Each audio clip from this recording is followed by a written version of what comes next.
If you just came in and have not had a moment, the link to the slides that we're going to be using today is right here on the opening slide, that tinyurl.com/CUSD-train. If you want to go ahead and open up your own copy as we follow along, or you can just follow along on my screen, whatever you prefer. But we'll go ahead and get started. And if a few more jump in, we'll just go ahead and get going. So welcome today to our meeting that we are doing on how to use Zoom and increase engagement and interactivity with your students. And so my name's Courtney Casaroli, and I am the technology coach in the Clovis West area for all the elementary schools there. And then I'm also presenting today with Joanne Willis. I don't know if you want to introduce yourself. So I'm Joanne Willis, and I am a technology teacher on special assignment at Just Cole Elementary. Okay.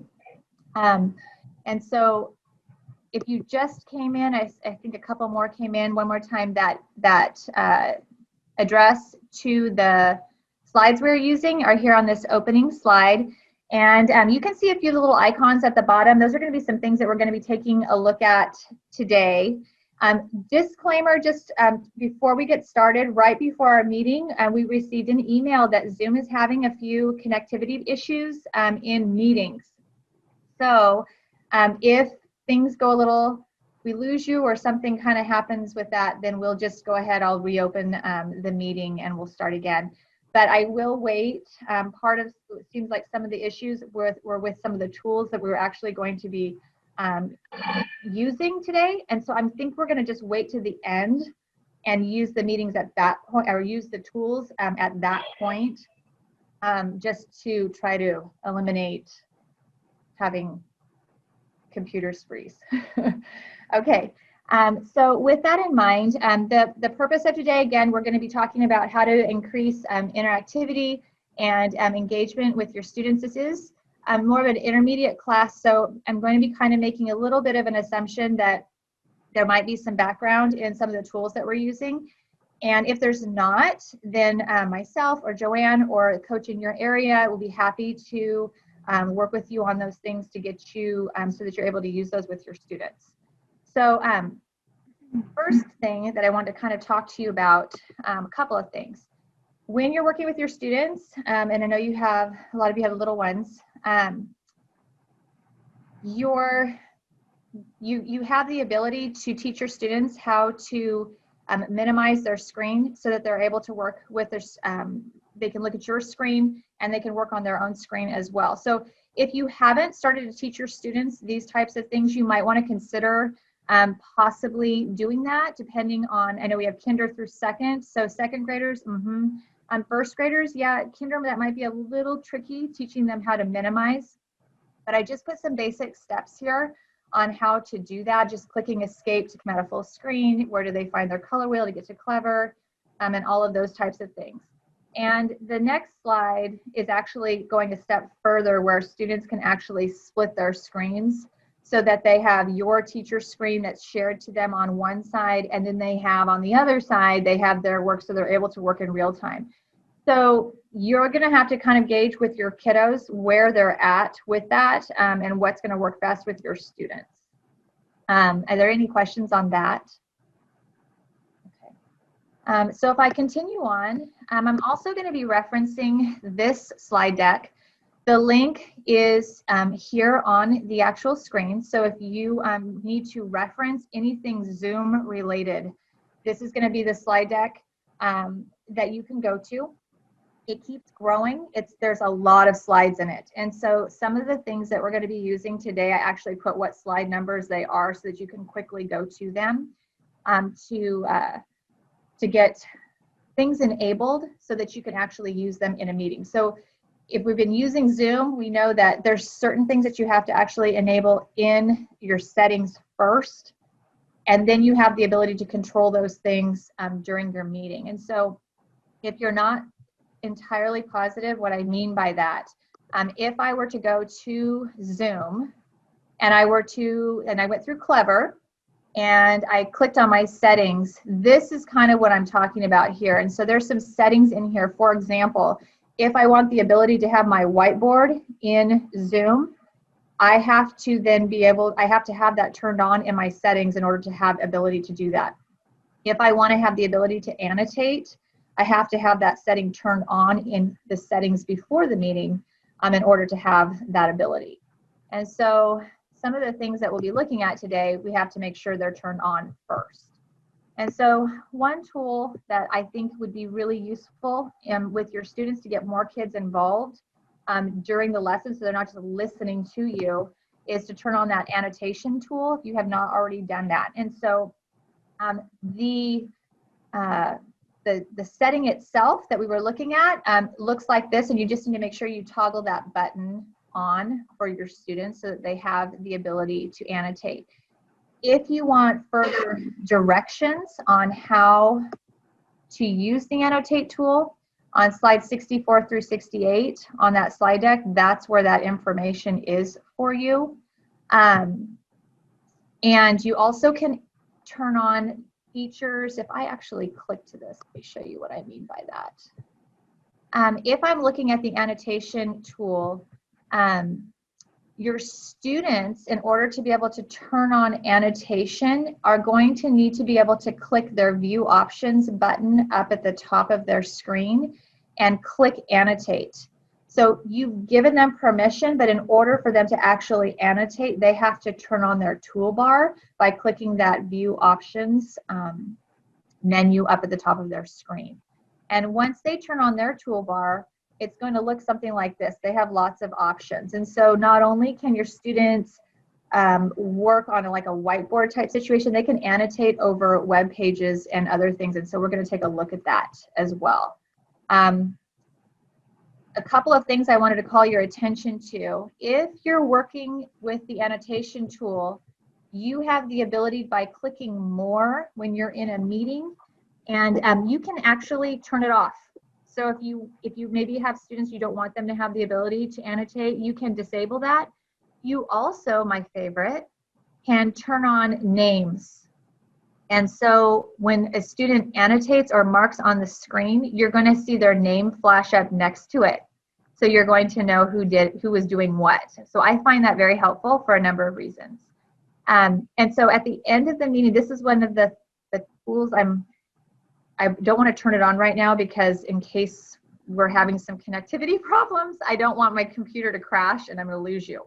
But at the end of the meeting today, I'm going to turn that on so that we can try to play with that and see, and you can take a look at how that works. Are there any questions on how to get the annotation tool? Has anyone used the annotation tool so far? Anyone? No? Okay. I have a question about the annotation.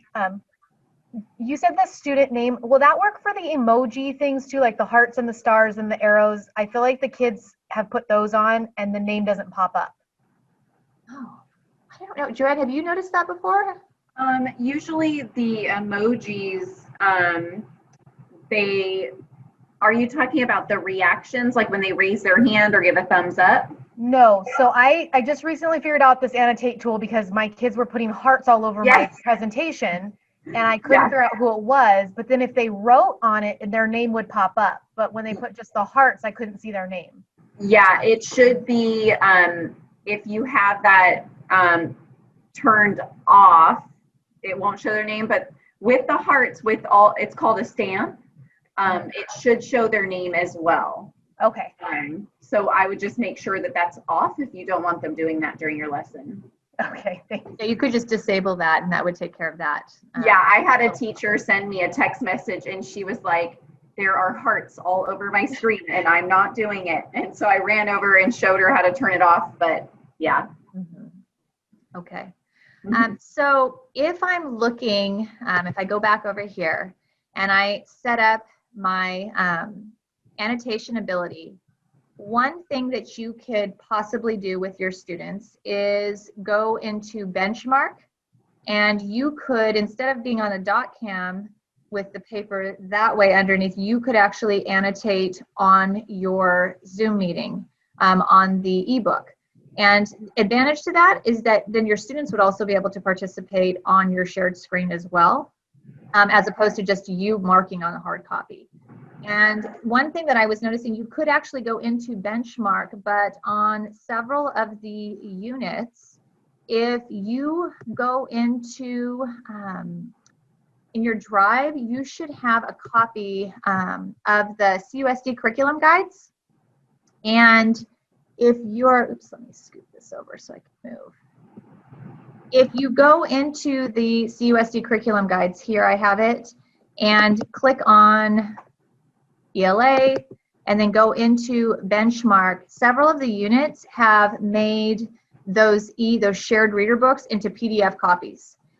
That might be easier to annotate as an option, as opposed to, so if I was looking here, this is in grade 2, I can go ahead and scroll down and, whoops, it just is going to take a moment for it to load. But I could actually annotate on the PDF as opposed to going onto the ebook on benchmark. So that's just an option that you have as well. And another option that you have is if you actually go into, I'm not sure if you're familiar with Epic Books, but Epic offers a lot of books. And I want to actually put, if you're not familiar with it or just used it a little bit, you have the ability to set your books to DRA reading levels. So you could use this for like your guided reading books. And so if you are going to work in small groups with your students in breakout rooms, or however that might look in your classroom, you could search for books in this way. And if you want to edit it, I'd put it on this homepage so that you could see where you would change that. So right down here on class settings where it says reading level system, if you just click this little edit pencil, you can choose by grade level, by AR, Lexile, or DRA. So I set it to DRA for today. And then I found a book on the butterfly life cycle.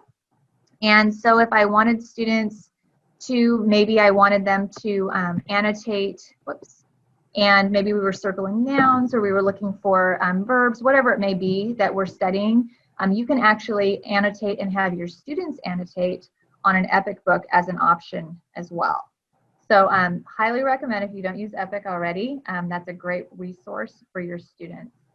Are there any questions on that so far?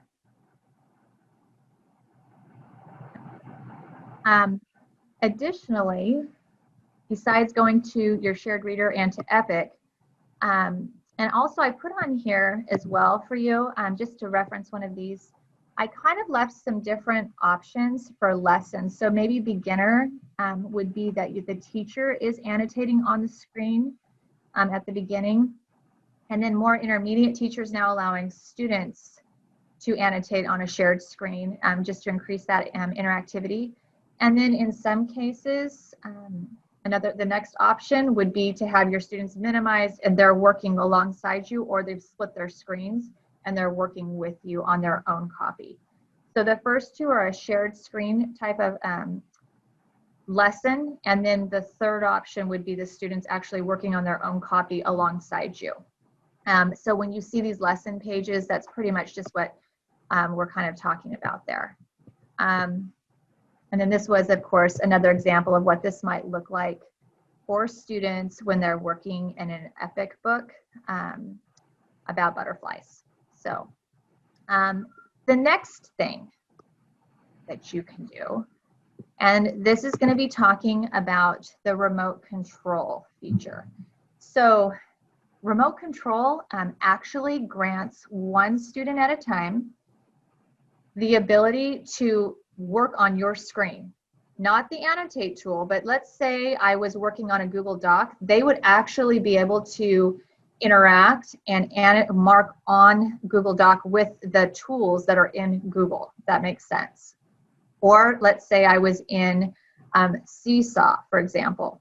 The students, I could share my Seesaw screen and the students would actually be able to use the Seesaw tools that are available. And so again, in this case, I would need to turn on the remote control setting in my settings menu.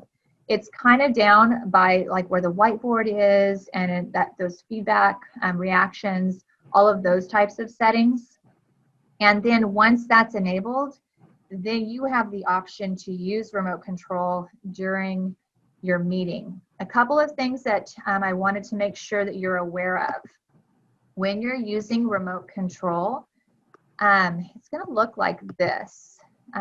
You have to share your screen first, then you will have the ability to use remote control. So if I just open up a meeting, even with remote control enabled, I'm not going to see a remote control button until I actually share my screen. Once I've shared a screen, then I'm going to have the ability to use remote control. When I click the remote control button, all of the students that are in my meeting are going to list. And so in this case, I just had one here. I would just simply click the button to give a student remote control, and then they would be able to write on my screen. So different options. Annotation, you could have multiple students working on your screen at one time. Remote control, you're just going to have one. So it kind of depends on what the activity is that you're wanting your students to do, what makes the most sense. Once you have a student that has remote control, the little button's going to be green and lit up. It says remote controlled. And then if you want to end that remote control ability for the student, you'll just click that button and click abort control, and that will turn it off.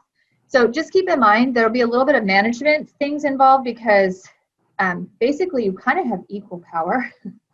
So if the student is manipulating your screen, you'll need to tell them that they need to have to stop so that you can then turn it off or whatever you want to do, because otherwise your cursor is going to be kind of fighting between the two of you. So just be aware of that. Another thing, remote control does not at this point work with Chromebooks or iPads. So if you have students and that's the majority of the type of device they're using, you will probably maybe want to steer more towards annotation as opposed to remote control. This also doesn't work when you have breakout rooms in play. Okay, so just keep those things in mind. Any questions on that? There was one in the chat about exactly what you said, if it would work while doing a breakout room, and unfortunately not. No, yeah. If we could roll our Zoom world, then we would make that happen. Yeah, I have a few things on my Zoom wish list. Yeah, a few little items that I wish that they would add or correct, in my opinion. Yes. So, anyways, okay. So, if I have remote control access and it's turned on, one thing that you could do, this is actually a ReadWorks article, and I just converted it and opened it up as a Google Doc instead. I just had a first grade teacher the other day that she would, and of course you could put this on a Google slide as well. It doesn't, that is, that's up to you. But she was actually putting her morning announcements into Seesaw, which we'll talk about, and each of her students were able to then highlight keywords from the assignment or the announcements that she was showing them each day. So you can use ReadWorks as well. If you save it as a PDF and then you can open it as a Google Doc, then your students can actually manipulate that in either Classroom or in Seesaw, depending on what system you're using. Okay, so that's an option that you have available as well. Another option that you have available to you and you could use with your students as in the benchmark folders in Google Drive, the one that we were looking at, the shared readers. There are also grammar pages. So if you are using Google Classroom with your students, you're able to assign these to your kids, and they are interactive. They have text boxes drawn onto them, or you could put these into Seesaw as well. So if you're looking for digital ways to get your students involved, maybe they do have, they're going to do their own, but you want to do this whole class first or in a group setting to get more kids involved. Maybe you assign each student, or you have them in groups, and maybe one's, they could be working simultaneously and each do their own problem. So then you have more kids actually doing in your classroom as well. So those are some things that you can do that way. But then you also can create and use drag and drop activities in Google Slides. So if I was going to set this up, I would need to decide, am I going to have annotation tools on, or am I going to use remote control? Am I going to teach students to minimize or split their screen, okay, depending on the age, or maybe they're just going to be working on my screen only, depending. Some students have a hard time moving objects on a slide. As a beginning way to learn how to drag and drop in Google, you could teach them to select the picture or whatever it may be, hold the shift key down and use their arrow keys to move it. It takes a little bit of time if they've got a ways to go. It moves slowly, but that's okay, actually, I think, for little ones. And so if you have students that's a hard thing, that maybe the picture gets all crazy when they start to move it, have them click, hold the shift key and arrows to move drag and drop items. So what are some things you can do with that? There's a lot of different ways you could use Google Slides with drag and drop. I was going off of some of the, I don't know if I was in unit 3 in 2nd grade or 1st grade. Maybe in 1st grade. And there was a word sorting type activity. And so you could pretty much just click and have your students drag different words over to the particular boxes that they go in. Another thing I would recommend, if you notice here, this background is not movable. And I did that so that, because could you imagine with like kindergarten and 1st grade, and even 2nd grade, and maybe even 3rd grade in some cases, the less moving parts, the better.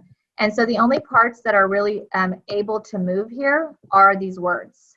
And if you're not familiar with how to do that, I made this a background.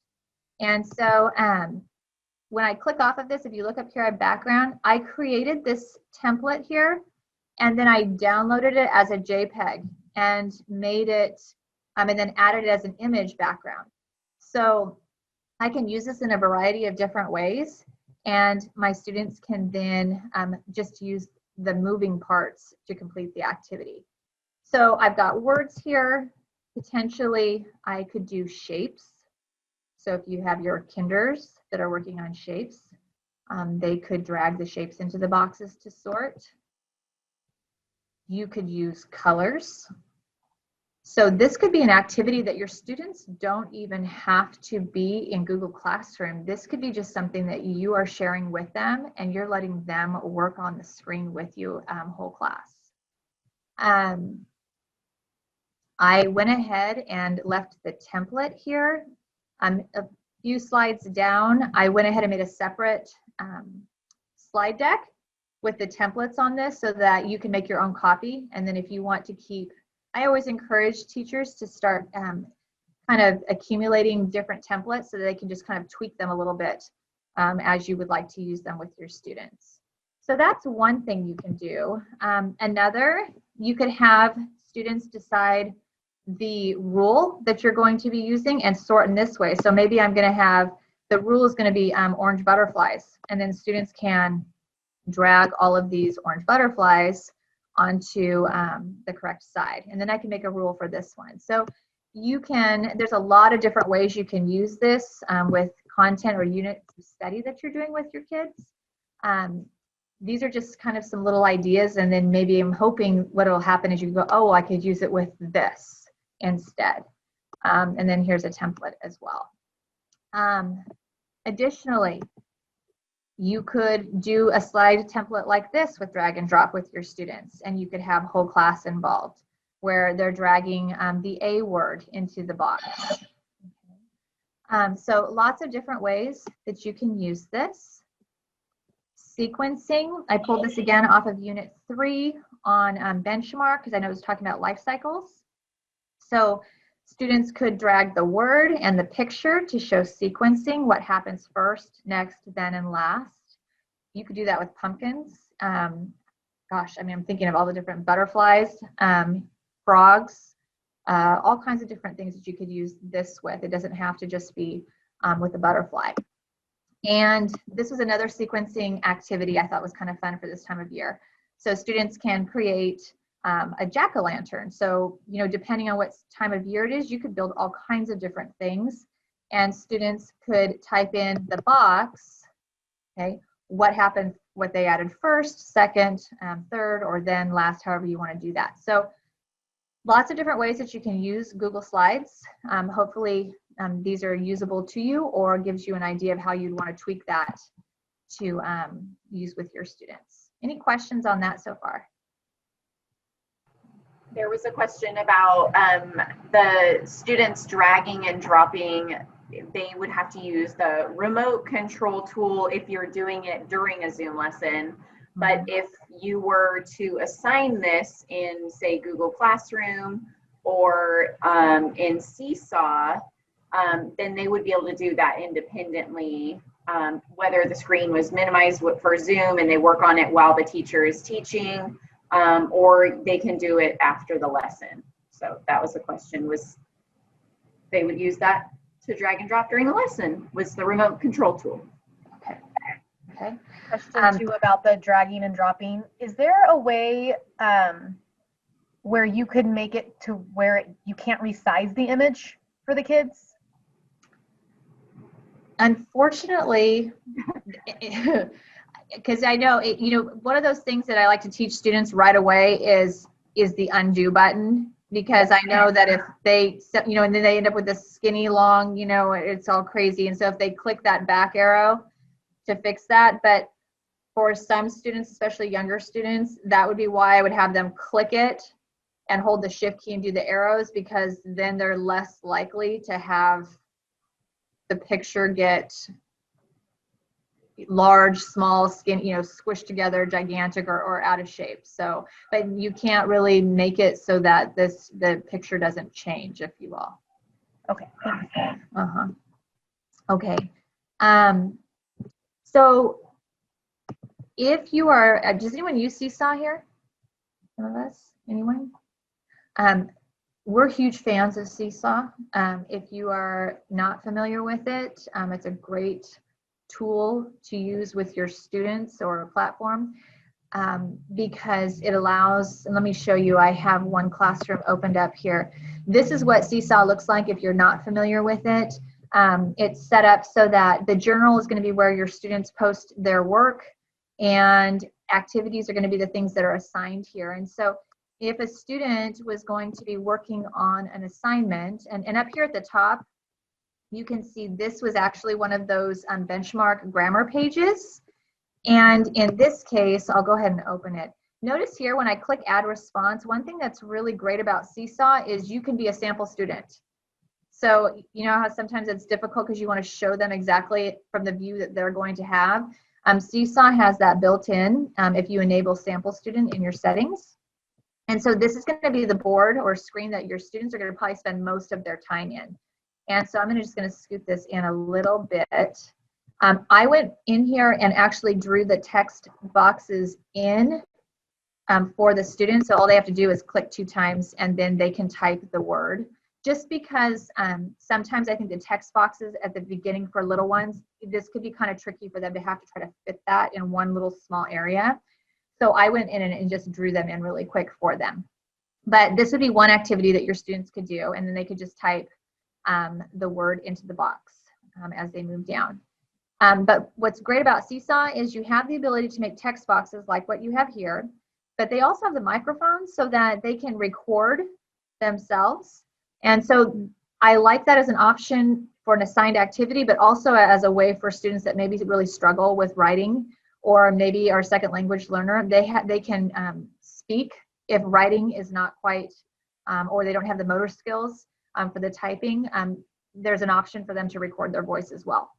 And then of course it has the draw tools down at the bottom, and then students can choose the colors that they want to use with that. So if you want to use something in Seesaw and you want to turn on annotation tools, you could have 3 or 4, you know, 2, 3, 4 students working on an activity at one time. They don't even have to have a classroom. You could just project this up here and turn on annotate, or you could use remote control and you could let your students just have one at a time working on an activity. And then once they're finished, they would just click their little green circle with a check.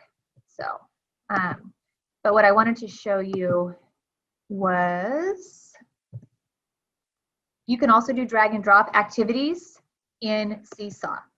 So in Seesaw, they are not going to be, well, I guess they could actually, they could resize these. I think it might be a little bit more difficult to resize them here, but they can drag and drop, do those types of activities in Seesaw as well. Additionally,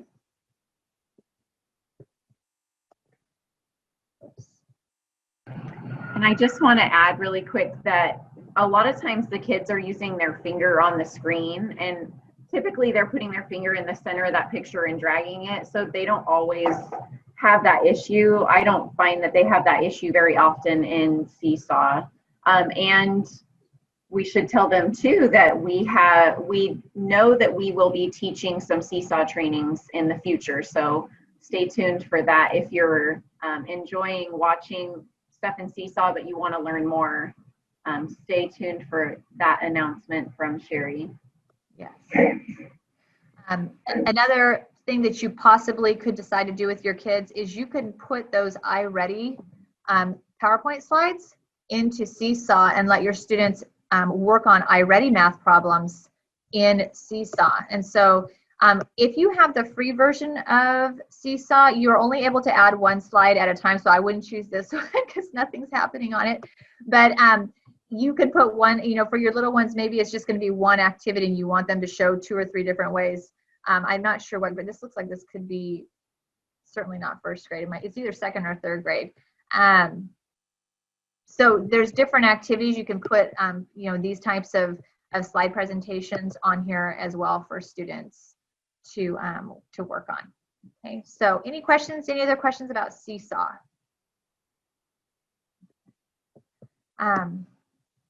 I had put a few other things on here. If you have not used Which One Doesn't Belong, I would recommend maybe taking a look at this. There's a ton of them already actually in the Seesaw Community Library. But students love this because there's not one correct answer as long as you can give evidence and prove your point. So Seesaw is really fun with that because they can draw and type and record their thinking, and you could take a look at those types of activities as well. And we already looked at iReady slides, and we looked at drag and drop type activities. Another application that you might want to use with your students is Jamboard. Jamboard is the whiteboard app that is in Google Classroom. Is in Google. And so if you want to access that, if you clicked on your waffle over here, you would be able to find Jamboard here. I've dragged mine up a little higher because I don't like having to scroll down and find it. It's kind of down a little further out of view, but you can move all of these applications around. And so basically, Jamboard, if I go back to my main page, you initially, when you go on here, you'll just have a blank page, and then to create a new jam, you would click this plus sign down here, and that would open up a Jamboard. And so even since the last week or two, they have added in the ability to draw shapes now and text boxes. So these things are new. They keep kind of adding new things in, but the great thing about this is it stores in your Google Drive, and it's one of the only whiteboard apps that I know that allows you to make multiple whiteboard, like a flip chart almost. You can create more than one page or more than one whiteboard. And so there's a ton of ways that you can use this, I think, with your students. And you can actually even assign these in Google Classroom and give each student a copy if you would like to. Or you could use this whole class or in a small group setting. So one thing you could do, if I open this up, we were looking at fables. So we were looking at character traits from that fable, The Lion and the Mouse. One thing that students could do, and I think I put an example on here, they could do sticky notes. And so if you look here, you can see that we have prideful and we have clever. So if I go back over here, how did I do that? Well, here's a sticky note right here. And so if I went ahead and put in prideful and clicked save, and then I'm going to cancel. Really, really simple and easy. And you could have multiple students working on this, and it's a lot of fun. I love the sticky notes. I think they're way more fun than the text boxes. And then additionally, you could use this same type of idea to do all kinds of different things, or you could make 4 boxes. Or, if I'm doing long A and short A, well, that's short A, shape is long A. You could have students using remote control, and they could be dragging on those different shapes around, or creating their own sticky notes even if they wanted to think of their own words. So that's one thing that you could do. Additionally, I've had teachers talking about, in first grade doing their hundreds charts. So if I'm here, I could open this one up. Maybe I'm going to have students use the pen and they're counting by 2s. Or maybe they're circling odd numbers, or they're counting by 10s. So there's a lot of different, I can make multiple charts and have my students working on these in this way. And again, could be whole class or small group, or I could assign it so they each have their own copy if I have Google Classroom in play. You could probably upload these as well onto Seesaw if you wanted to do it that way too. So lots of options. Any questions on Seesaw? I'm sorry, not Seesaw, I'm on Jamboard. I keep moving through all the applications, I forget where I am. Okay, and so I gave you the links. Also, if you notice here, this is going to prompt you to make your own copy of those templates. So if you'd like to use those with your students, you can. You can also put those iReady PowerPoint slides onto Jamboard as well as another option, and have your students annotate there too. Okay, so then the last site that I wanted to show you, this is kind of a different type of engagement, I think, but this site is called Padlet. And in this type of learning environment where students, they don't get to see each other's work as much, or, just kind of create that class community, Padlet might be a fun way for you to encourage that type of community class feeling. So basically, I put the link to the tutorial here if you're not familiar with Padlet. A couple of things that I've highlighted on here, 100% would recommend. I'm going to show you an example of one. I would definitely turn on the require approval permission. And then I would leave this secret. You could put a password with it if you want to. And then when you want students to have the ability to add to the wall, you would leave it as can write. But then you can turn that off and make it where they can only view the wall. And so I just made this wall as like an example. This is art, so this is obviously not students' work.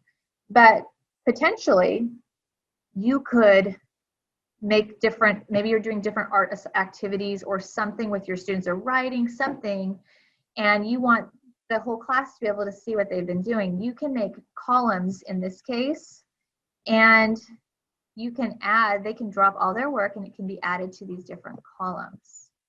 And so if I was on the Padlet dashboard, I would just click make a Padlet. And then you have all of these different ways that posts from your students can be arranged. And so the one that we were just looking at is called a shelf. And that allows you to actually kind of separate multiple topics onto one virtual wall. But you might consider that as a way, if you were thinking, gosh, we're doing these little art lessons with the kids, and you can't put them up on a wall in your classrooms right now, but this would be a way where they could see each other's work and kind of create that community feeling. So the directions to that are on the slide that is here if you want more information about how to do that. Any questions on Padlet or anything you want to add, Joanne? No? Okay. So what I was thinking that we could do, if I go ahead, I'm going to stop this share for a moment. And then we're going to go ahead and I'm going to try to turn on the annotation tool and see what happens. And hopefully my screen doesn't crash. And if it does, then I'll come right back on. But let me go ahead and just has anyone used the annotation tool already?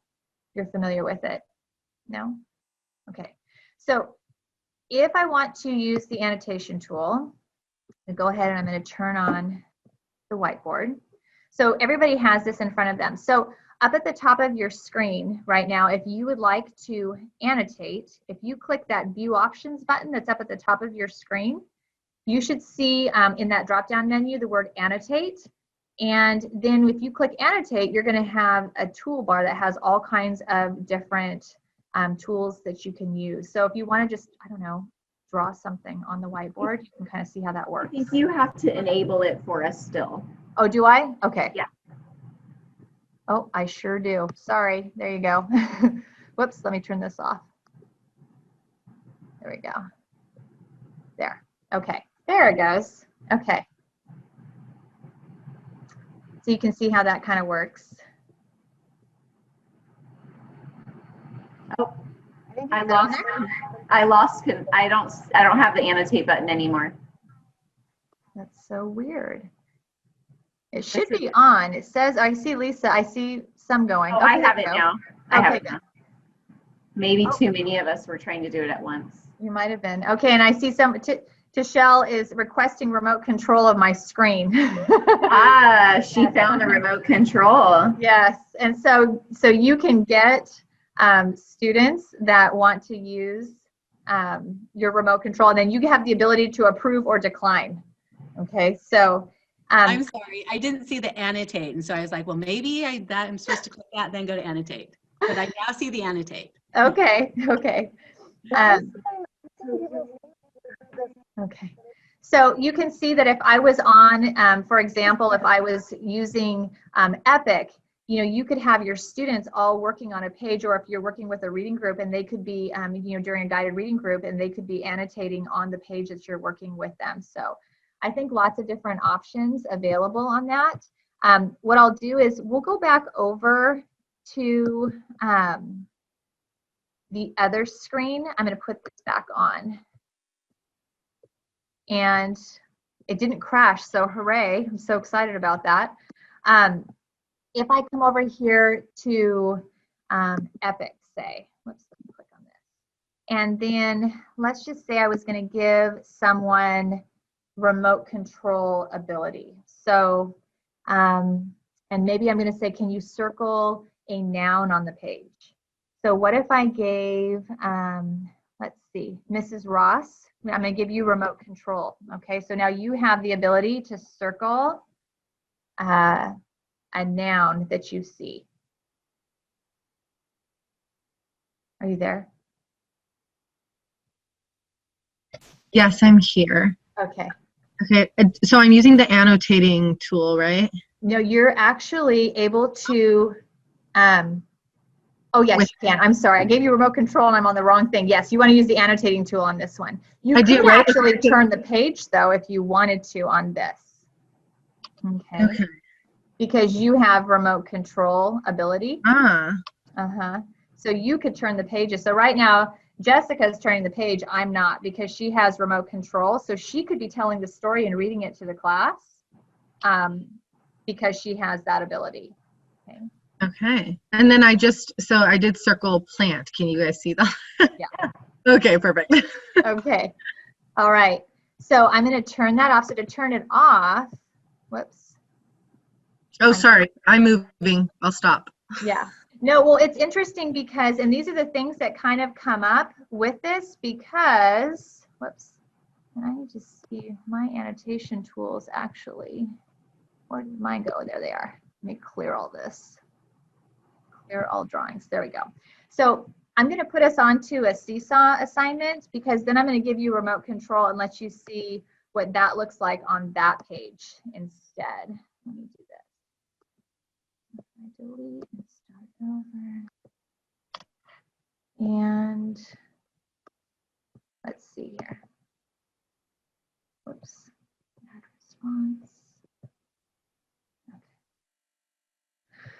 So then if I wanted to give remote control to somebody else, maybe I'll give it to Lisa.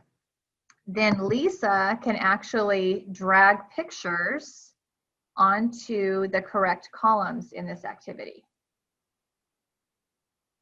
Yeah.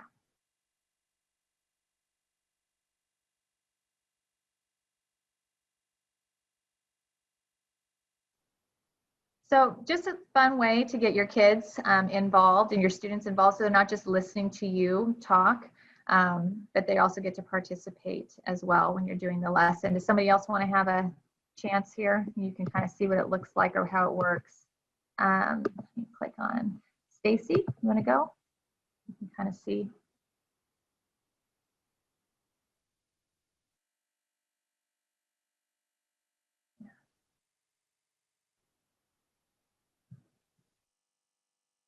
And then if you're not familiar with actually using the drawing tools and those types of things in Seesaw, you also can give your students almost like just a whiteboard here as well. So if I click out of this, one thing that your students are able to do too, if your students click on this little plus add button up here at the top, they're only going to have the ability to post student work. So you could use this as your whiteboard as well. And if you're just brand new to Seesaw and you want to kind of just give your students a chance to get familiar with how to use the tools, which I would recommend before you jump into something that's really standards based and heavy in curriculum side, you could have your students get onto just the whiteboard. And here, Melissa, I'll let you jump on there. And you can kind of see, like if you wanted to use the drawing tool, you can click on the pen and you can choose a color and you can draw on this as well.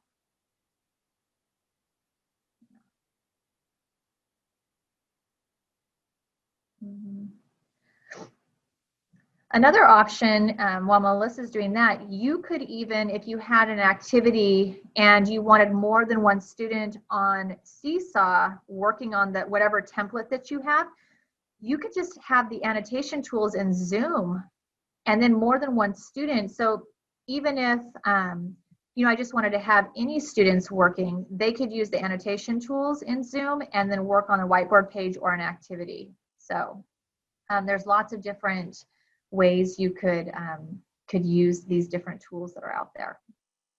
Are there any questions? Okay. Should I give someone else another chance to kind of see what the remote control is like? Whoopsie, I almost left the meeting. Okay, so let's see. Let's see, Sherry, do you want to go on there? I just gave you remote control. Okay. There's a lot of different. And if you decide to also that you wanted to upload something for your students, we didn't really talk about how to get assignments on here. I don't know if that is of interest, like, well, how do I even use this? And again, Joanne and I are going to be, there's going to be trainings coming up on Seesaw, but you can actually use this whiteboard screen. And if you click over here on the camera, you can upload templates for your students. So if you create something, say in your Google Drive, or you've saved something on your device and you want to upload it so your students can work on it, like if it's a drag and drop activity or something of that nature, that's where you would go to upload different files onto to create your own lessons. But the nice thing about Seesaw also is it has a whole community library full of activities and lessons that have already been created by other educators in the Seesaw community and shared out. So, and they're free to use. So there's a lot of options that are already out there and available. Okay, so I am going to turn off. A couple questions really quick. Yes. Can we put a Bitmoji in Google or in Seesaw? I have not tried, but I'm assuming if you save it into your Google Drive, you should be able to put it in there. Yeah, like on an activity. Yeah. Because Yeah. if you save anything as an image, you can even create your own, like we were kind of chatting about that. You can create moving parts. Anything that's saved as a photo or an image to your device or to Google Drive can be uploaded onto Seesaw, as long as it's in that like PNG or JPEG format. Yeah, and then another question was, are these trainings going to be available to watch again? And the answer for that is yes. We're recording it and we'll be putting it on the CNI website.